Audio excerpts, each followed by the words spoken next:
Andy and I met in my hometown of Cincinnati. We got married in Pebble Beach. It was just a few months before we found out that we were expecting. I think he looks like me. Steph and I just embraced and cried, and we just were overjoyed that we were going to be parents. It was a vision that we had for our family. I just felt ready to be a mom. The first trimester, I couldn't be more blessed to be feeling everything I was experiencing, which was just joy.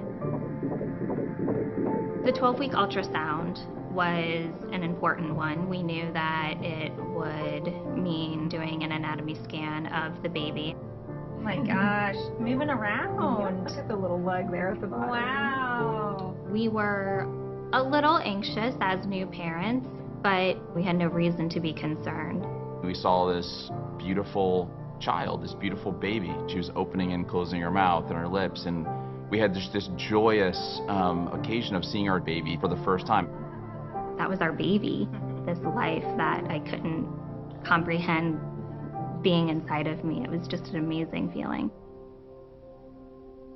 As the technician got to Grace's head, she noticed that something wasn't right.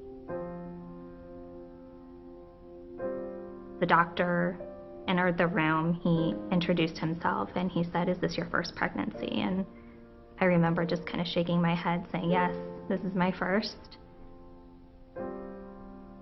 The doctor got quiet, and so I asked the doctor, I said, "Listen, you got to tell me if something is going on right now, because your quiet is making me really nervous." And it was at that point that he turned around and he said, "Your daughter has a diagnosis of anencephaly, and that condition is not viable for life."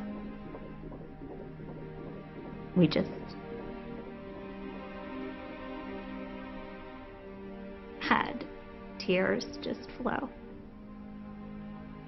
It was almost an out-of-body experience, because here I'm laying on that table and I'm looking at my daughter's silhouette, and she looked perfect to me. And everything he was describing went against what I felt that I was seeing.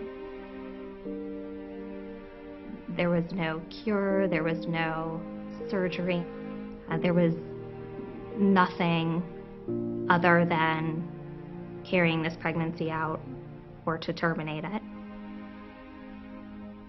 We saw 5 fingers and 5 toes and a beating heart and these lips moving as if they were, inhaling air or blowing us kisses. We didn't even talk about what choice we would make. We looked at it as that's a baby to us. That looks like a baby to us. And so we wanted to give that baby life in whatever way that God intended for that life to look. It really put life into perspective for us, because we understood the fragility of life in that moment. And so we wanted to make the most of it. Hello, this is Dr. Abby Collins. It looks like a baby girl. We knew the name we wanted to give her. Grace Elisabeth. Grace had so much meaning to us personally as we were living out our faith and really leaning into our faith through this journey. We're at the park. We really wanted to be intentional about the memories we made with her. My hands were on Steph's belly constantly. She would kick and I would push back, and she would kick again and I'd push back on her little feet. It's the only time we were going to be able to play with her. We just wanted to make the most of that and to show her that we loved her in those just little ways. I decided to open our story up to social media. Thousands of comments were coming in from women who I didn't know. That for me was an incredible experience. When we received the diagnosis, we were told that we had a very low chance of making it to the 3rd trimester. I was just adamant and determined to make it to the end, and that's what we were going to do. I carried Grace for 39 weeks and 3 days. It was a very quick delivery. Within just minutes, my water broke and Grace was out. We were expecting that she would take a couple of breaths and then that would be it from her. And she came out just crying. Aww. Oh, I know, girlie. Give us a good cry. You know, not knowing that she was gonna make it out alive, that was the most beautiful sound we had ever heard. And it was an answered prayer just to hear her voice. I'll never forget her voice. Yeah. You've been so strong. Come on, you can do it. You know, it was my first job as a dad, is to root her on, and she did great. We love you. We love you. I read 2 books to her. A fun book, The Berenstain Bears, which is a book that I read when I was a little kid.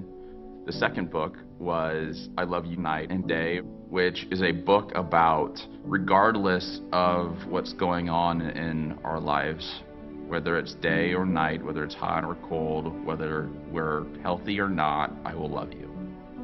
She was placed on my chest and we had a chaplain come in. It was important to us to have Grace baptized.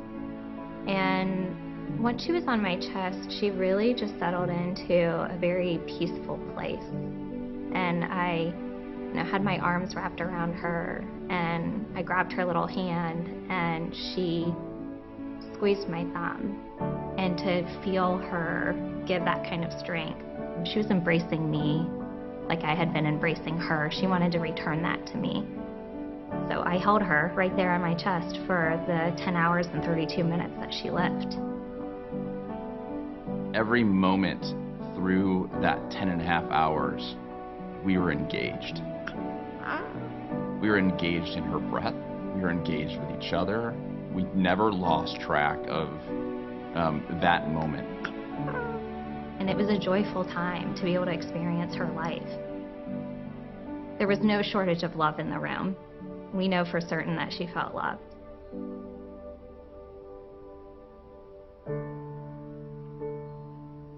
The lessons I learned through the journey is to appreciate now, appreciate this day. People seem to think that we were really strong, brave people, courageous for choosing to live out this journey. And I certainly didn't feel strong in the moment. I didn't feel brave. I just felt like I was a mother loving her daughter. I'm a better husband. I don't take loved ones for granted. Her life is truly special.